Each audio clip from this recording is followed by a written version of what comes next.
قرآن مجید کا 17واں سورہ سورہ بنی اسرائیل۔ سورہ بنی اسرائیل کے متعلق چند مختصر نکات۔ بسم اللہ الرحمن الرحیم۔ سورہ بنی اسرائیل موجودہ ترتیب کے لحاظ سے قرآن مجید کا 17واں اور ترتیب نزول کے اعتبار سے 50واں سورہ ہے۔ یہ سورہ مکہ مکرمہ میں نازل ہوا۔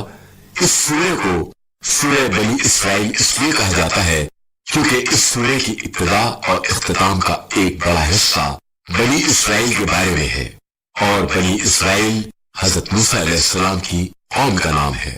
اس سورہ کی ابتدا میں حضرت رسول خدا صلی اللہ علیہ وآلہ وسلم کے معراج کے واقعے کو بیان کیا گیا ہے کہ پاک و پاکیزہ ہے وہ اللہ جس نے اپنے رسول کو راتوں رات مسجد الحرام سے مسجد اقصی تک سیر کرائی تاکہ اپنے رسول کو اپنی نشانیاں دکھائے۔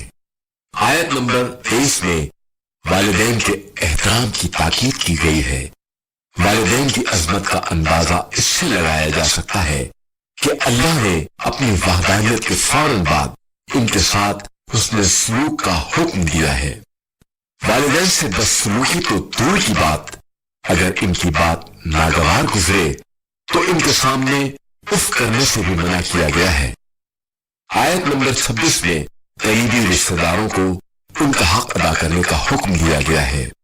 روایت کے مطابق اس آیت کے نازل ہونے کے بعد رسول خدا صلی اللہ علیہ وآلہ وسلم نے باغ فدق حضرت فاطمہ علیہ السلام کو ہبہ کر دیا۔ آیت نمبر 109 میں قرآن مجید کا چوتھا مستحب سجدہ ہے۔